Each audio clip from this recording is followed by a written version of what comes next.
Okay, ladies and gentlemen, a warm welcome from the openSUSE board to the openSUSE Asia Summit. A little bit surprised that we changed the schedule a little bit, but anyway, I would like to welcome with me my colleagues Annelies and Gerald Pfeifer. Those are also members from the openSUSE board.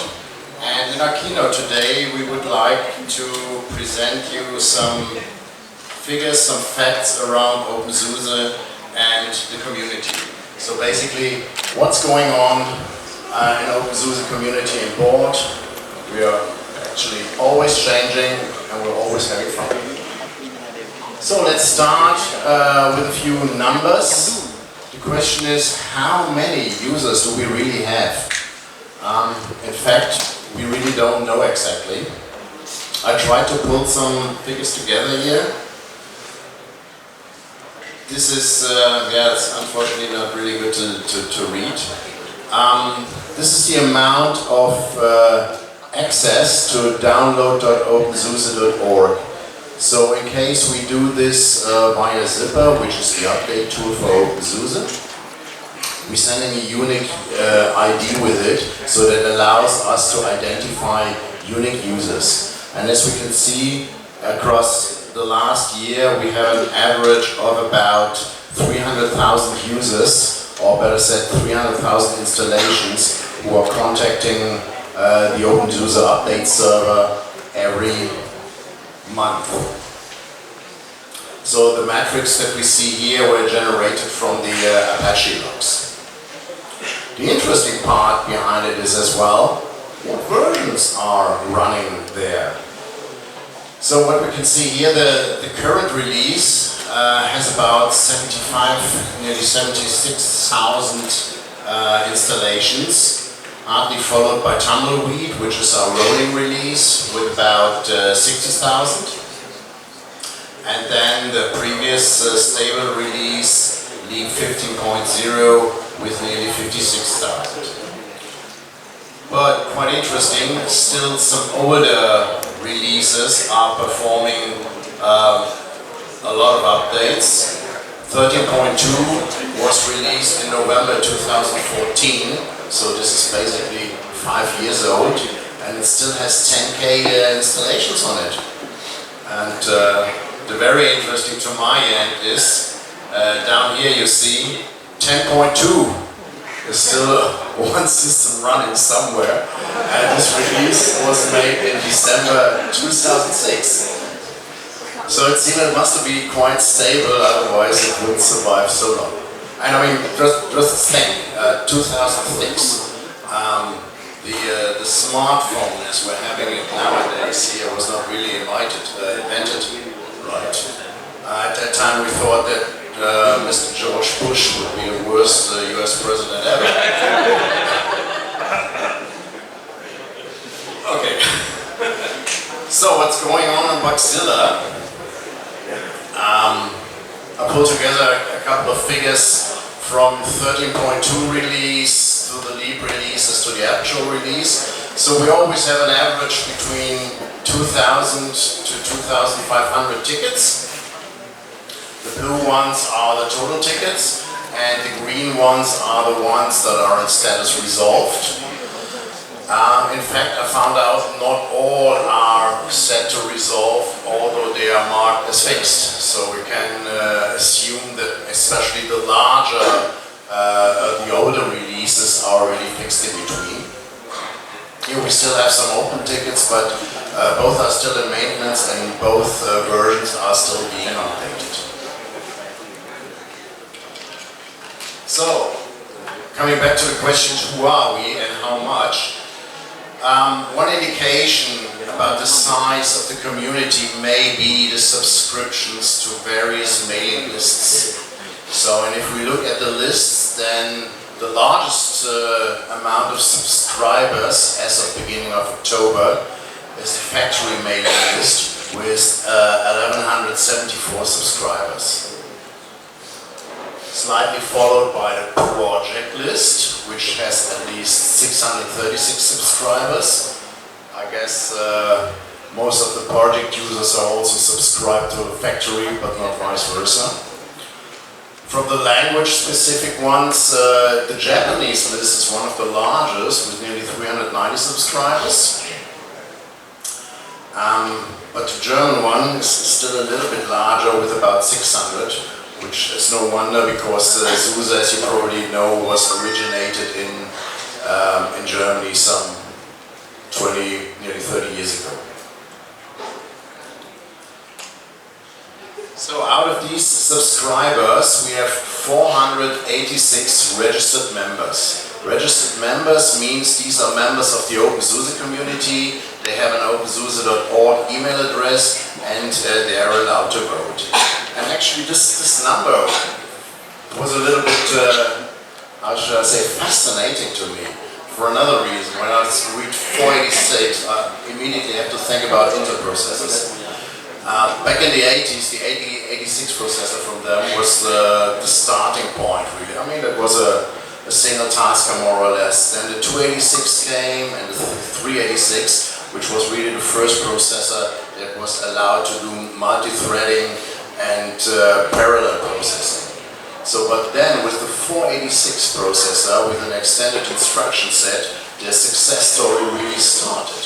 And you know, Intel is still by far the largest processor manufacturer, and 486 was really the milestone for them, and I hope the 486 registered members are a milestone for us as well. These members are allowed to vote, so they are allowed to think about a name change. We'll discuss this later, but they are also allowed to vote and elect a new board. And we had, beginning of the year, a new board election, and a couple of seats changed. You can see the members always here on the openSUSE.org mailing list, but to give you an idea about the current board, this is Gerald from the Netherlands, Marina from Italy, Simon from Australia, Christian from Germany, Richard from the UK, and myself from Germany as well. So that was not the only change in the board during this year. Quite surprisingly, in August, Richard resigned from his chair after about 5 years in this position. 5 years was more than double the amount of time that most of the other chairmen made, so he thought it was time for him to do a change. It has nothing to do with the topics that are going on, and we all feel that Richard did a great job. But short after that, we got a new chair, Gerald Pfeifer, and I think he's a big win for the community as well. So ladies and gentlemen, give a hand to Gerald.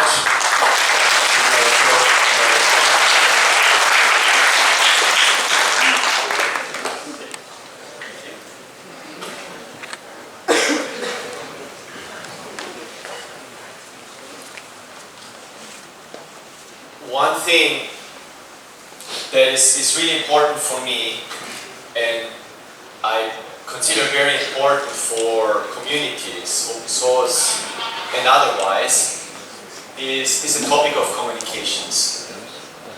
And obviously we have many people here from Indonesia, but I realize there are many guests from other parts of Asia and other parts of the world actually. We have someone from the United States, a couple of us from Europe, Australia, Africa. So I think apart from Antarctica, we are pretty well covered. And so one thing I wanted to do is share some Indonesian that I've learned. And I've spent the last 4 or 5 weeks actually on Bali, in Ubud, doing training in yoga. And part of yoga is actually communications. If you share yoga, how do you speak so that other people understand what you mean in terms of poses, for example? And one phrase I really like is this: raise the corners of your mouth. Can you all do this? raise the corners of your mouth. It's something I've seen a lot in Ubud, but in Bali and Indonesia in general, it's amazing how often people here smile. It's a little bit different in Europe sometimes, especially in winter, when people tend to look grumpy. But here every morning at 6, when I was going for a run or walk in Ubud, you know, you meet people and you smile at them and they smile back at you. And it's so nice. So give this a try, it really works well here. The other one is hand to heart. If you don't know what to say, if you don't know how to say thank you, or I'm sorry, or I'm touched, just give this a try. And the last one, that's actually a word, is pagi. When you walk around in the morning, pagi means morning in Bahasa. Full phrase is salamat pagi. But when you walk around in the morning and try this, look at someone that looks Indonesian, smile at them, maybe use the heart and say pagi. See, it works, and that's the amazing thing. And part of that positive energy, part of the positive communications is, I think, is something I want to share more in my own life. But many of you are already sharing as part of communities, and openSUSE is one of the venues where we can do that. Talking about communications, our CEO, Melissa, could not join for this event today, but she asked to connect and communicate, so we have a little video message from her that I'd like to play now. Hopefully the audio is going to work. Hi everybody, I'm Melissa Udayana, SUSE CEO. I hope you've all had a good week so far. Firstly, my sincere thanks to the openSUSE board for inviting me to be open. Okay, we'll try that again, now with audio plugged in. Hi everybody, I'm Melissa Udayana, SUSE CEO. I hope you've all had a good week so far. Firstly, my sincere thanks to the openSUSE board for inviting me to the openSUSE Asia Summit 2019 and for giving me the opportunity to record this short video. At the risk of sounding like a long-distance Oscar acceptance speech, which would be pretty cool by the way, I am truly sorry that I can't present to you in person. I have committed in my first 100 days at SUSE to meet 100 customers, partners, and communities. For that purpose, I was already signed up to an event that takes place in Boston early next week.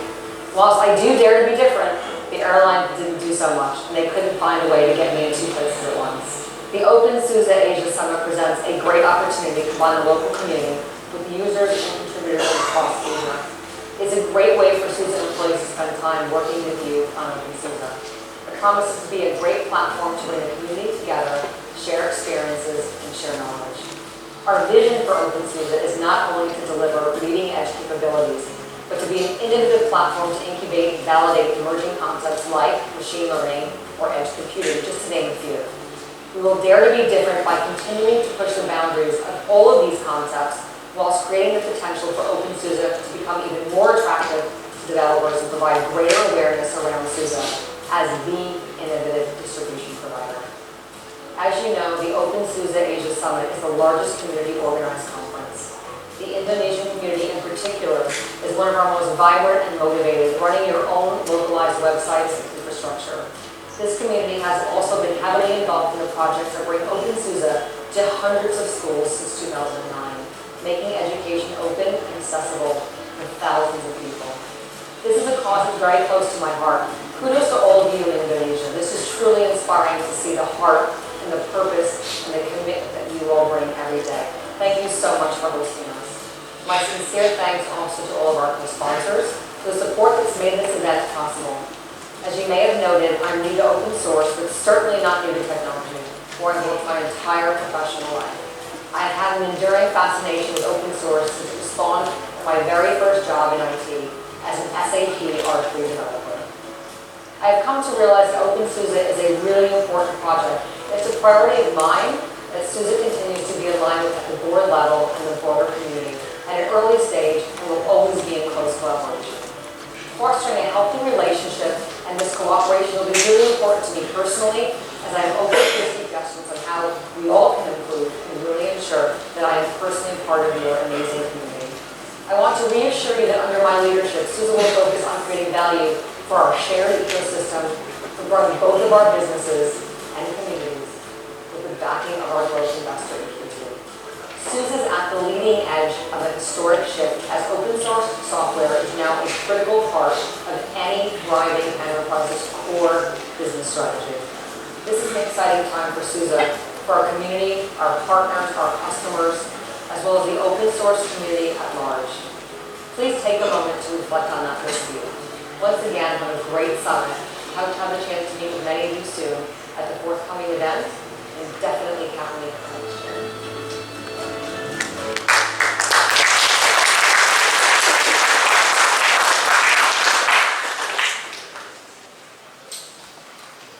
As you probably could sense, communications is something I really care about.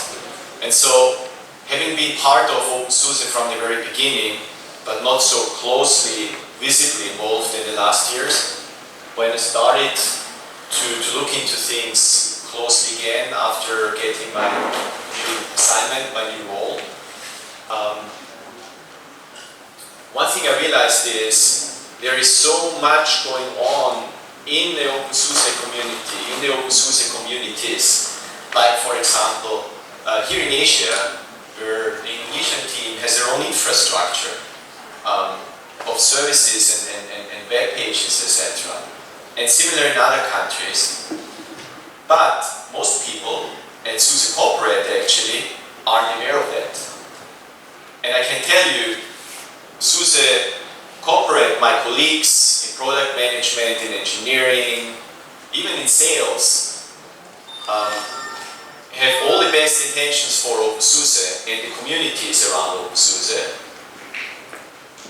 But looking into it, I realized not all of that arrived well, or it arrived to the extent that we actually think and feel about it. So one thing I really want to encourage and want to push, and this is a great venue for one step there, is actually to share more what's going on, share concerns, share successes, and establish connections and this bi-directional communications, which also Melissa referred to. Another thing I noticed is, who knows who that is? Ganesh. I hear Ganesh. Yeah. Ganesh.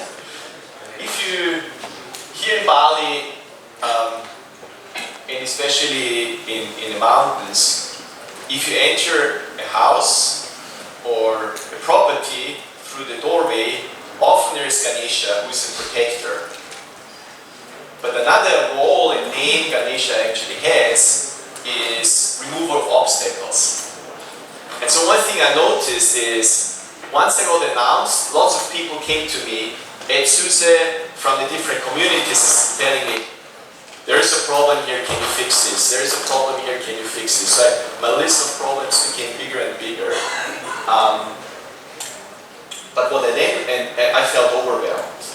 But what I then realized, and that really warmed my heart, is I can and will try to help and see to remove obstacles, especially when it comes to this bridging between SUSE Corporate and openSUSE. We have started by connecting the board and other volunteers on the Heroes team with the infrastructure engineering group so that we can improve the infrastructure that openSUSE has available. Same thing for financial things.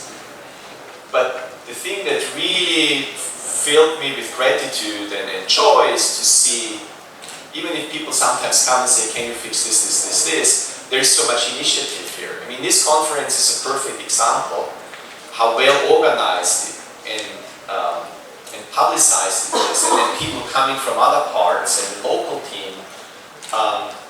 And that, I think, is the strength of community. The strength of community is when it's not one person or two people or one company, but it's really transcends individuals, it transcends what companies do. And for me, that's the power of open source, that's the power of community, and that's the power of openSUSE.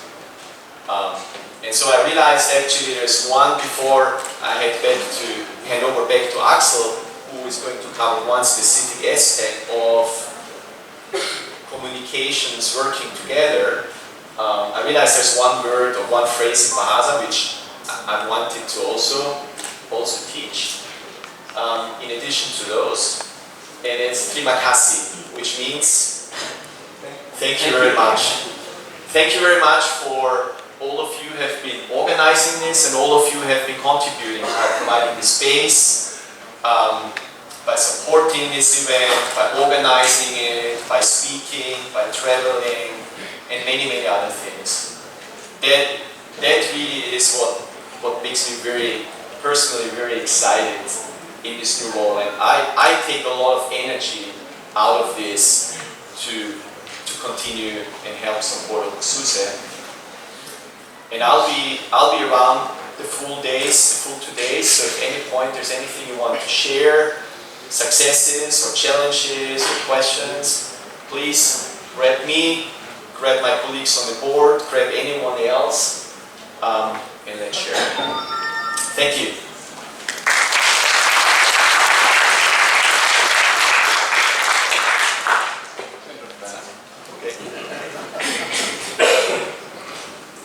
Changes in place.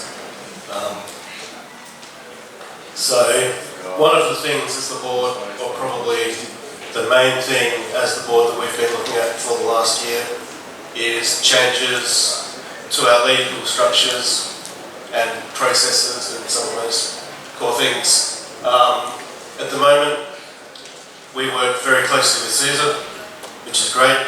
SUSE provides pretty much most of what we need. And that's been great, but at the same time, because of our close-knit structure with SUSE and openSUSE not existing really as an entity, there are some sticking points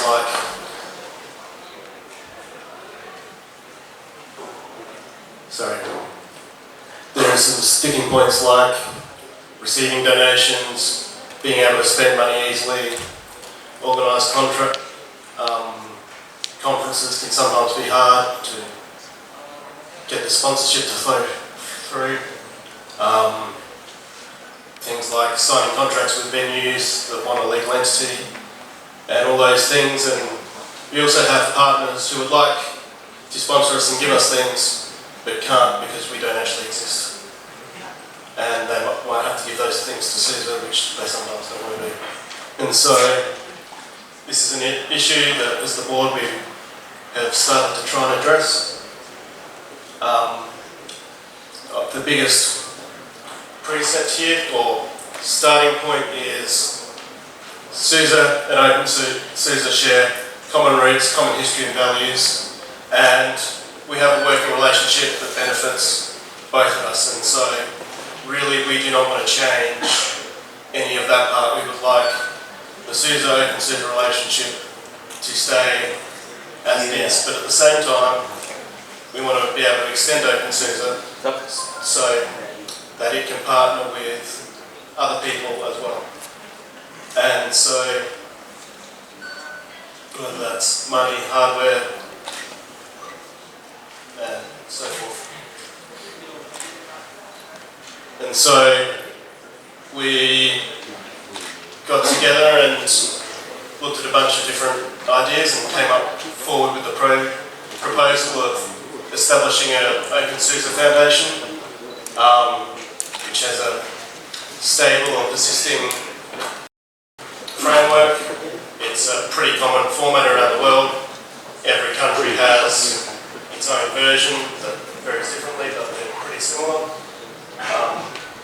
And it allows, unlike some of the other options we've looked at, it allows us to keep the project structure very much the same as it is and as it has been for the last few years. So the way the board's elected by the members, things like that don't need to change. But in order to set that up, we have a bunch of issues that we need to solve. One is currently SUSE owns the trademarks for openSUSE, and because of the ways openSUSE and SUSE is obviously very similar. That can cause some issues legally that need to be sorted through, and so we currently are getting lawyers to look through that. It's not necessarily saying that the openSUSE Foundation should immediately hold the trademarks, because they allow us to use them as we need at the moment, and they enforce them for us, so there's benefits to keeping SUSE holding them, but at the same time, in a worst case situation, we'd like a contract where if something happened down the road, that openSUSE could access them. So that's probably the biggest legal sticking point of where we are at the moment, and that's the biggest issue we're working through. Alongside that, there are some members in the community that feel it would be good to change the openSUSE name to be different for various reasons, and so there is a vote that's about to start where the members will be able to vote and express their opinion on whether we should or shouldn't change the name, and that will be running from the 10th to the 31st of October. It's mostly the board would like to get the feedback, because if it's very hard for us to secure the trademarks and the majority of the members want to change the name anyway, then it makes more sense to change the name. If everyone really wants to keep the name, then we're sending a strong signal to SUSE that this is an issue that really needs to be addressed and looked after. And then beyond that, there is a couple of smaller issues that we need to work through. One is running a foundation is a huge amount of work. It is more work than we can expect volunteers to do. So we need to work with SUSE to come to an arrangement to have an administrative staff in some form. SUSE already provides openSUSE with staffing for various things such as marketing, and so this is just another similar thing we're looking towards. And then into the future, once we have a foundation, there is questions around, there is a bunch of infrastructure that SUSE currently owns that is really used by openSUSE, and there is questions there as to whether perhaps it would be more beneficial if an openSUSE foundation held that. Particularly in Europe, there is a big concern around data and holding data, and currently SUSE holding all of openSUSE's data provides a legal risk to them, and if openSUSE was owning the hardware, then they wouldn't have that risk, and that would make them happier. So that's just another thing that we will work to negotiate, and there's probably other small areas around the place in the relationship between openSUSE and SUSE that might transition towards a foundation at some point in the future if we decide that that's what we should be doing. So, the next steps for this foundation. Obviously the result of the name change vote influences our trademark discussions.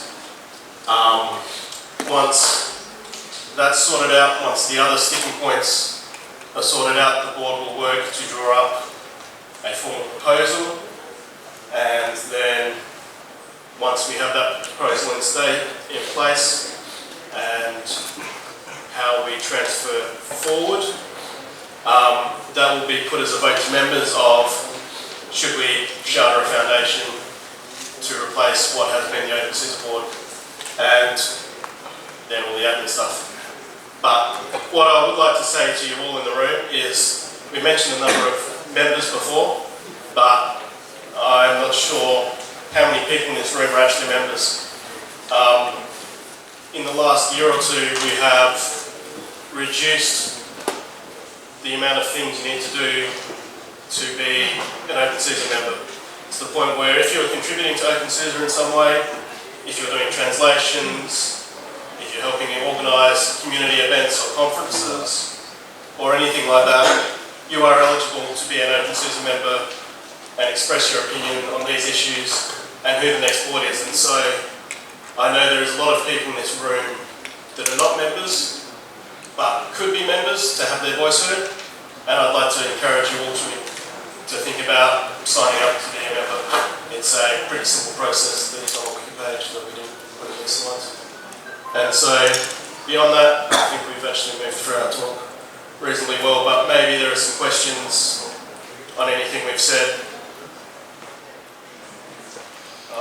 I've been there in the LibreOffice time when they created the LibreOffice Foundation, and one of the big questions was where to create a foundation exactly. Do you guys have an idea on where in the world you want to create that foundation? So the question there was, in which country should we create a foundation? And at the moment we are looking, obviously, with the number of people we have in Germany. Germany is a logical place for us. Their rules seem to fit, so we're looking at creating a German foundation. In which state that foundation is registered, which again has slight differences. I don't think we've finalised, but it's going to be a German foundation. I should get Axel up to pronounce the foundation right, but yeah. So it's not an EV, it's a Stiftung, which will require some financial backing to set up, but we've gone through that with SUSE management and they seem happy with that approach. So, Sorry, further. could I just, I've been using SUSE. I've been using SUSE now for as long as I can remember. It's the first distribution I used after actually building the kernel myself from the old bulletin board days. And I am pretty unfortunate in a sense because I live and work in Hong Kong. Now people in Hong Kong really haven't heard of openSUSE or SUSE at all. My biggest problem has always been SUSE itself has had a number of owners, and that's created difficulties. openSUSE has always been around, and despite it being the only Linux distribution that I use for myself, exclusively for myself, and the one that I push hardest for all of my customers, it's an uphill battle, and there is so much resource out there, and it comes back to what we were saying about communicating. We don't spread the good news enough, what you were saying about becoming a member, despite all of the time that I've been there, honestly, I didn't realise that one had to be a member of openSUSE as well as just having a SUSE account. So, and I was shocked by the numbers. I thought there would have been 10 times more. I really was. Now, SUSE is by far and away the easiest distribution to install, the most comprehensive distribution. And everybody, hard nuts that I come up against, talk about other distributions. When I show them SUSE, show them the power of SUSE, I convert them. And the other thing, we need to get a handle on things, because when you were saying that the number of downloads from Zippo, it doesn't take into account the fact that every organization I walk into, as soon as I see more than 2 or 3 installations, I say we're going to have our own package cache. Okay, so that's not there. Because I can tell you, just through my own environment, there are at least 500 machines more running. Okay, but they're running from their own package cache. This is one of the great issues we have. And I hope there will be a forum here to discuss these issues, because I think these are really at the heart of where openSUSE can really grow. So if I can, I might come back to the membership thing for a minute. Traditionally in the past, to be an openSUSE member, you had to be what was considered an active contributor, and you had to be active in multiple ways. And what we decided is community a couple of years ago that we want to open that up to be wider spread. And so one of the reasons that we've already gone from under 300 people to up over close to 500 again. But one of the things we've said we need to try and get the message out now is it's not just the hardcore people that are working on openSUSE every day that can become members. It is a much wider range of the community that we would now like to be a member and have a say in how it's run. And so I think we probably still have communication work to do there. Yeah, as you already mentioned, what you really need, first of all, is an openSUSE account. And with this account, you can basically already do anything that you need to do. You can do your builds on Open Build Service, you can file bugs on Bugzilla or something like that. But if you're saying, well, I'm really interested in developing this distribution and I want to commit myself to it, then you can also apply for a membership. And as Simon says, the barriers are quite low. And once you got this, then you're allowed to vote, for example, as well, and being elected, for example, as a board member as well. Regarding the numbers, you're of course right. As I said, it's only counting the downloads that are coming from zippers. So if you're manually going to download.opensuse.org, or if you're having a package cache or something like that, it is of course not registered. So the expectation is that the amount of machines or the amount of installations is significantly higher, but as usually in the free software area, we don't really know how much they are because they don't have to phone home and they don't pay any money to use it, right? At the same time, we're concerned with privacy and we think there would be strong objections if we put in a mechanism for every system called just to gather statistics. So we've kind of, in the past, chosen this halfway where we will try and get what we can from people accessing our servers, knowing full well that there is many more that we can't get, but we don't want to take that exclusively and force people who don't want to access that service to do so.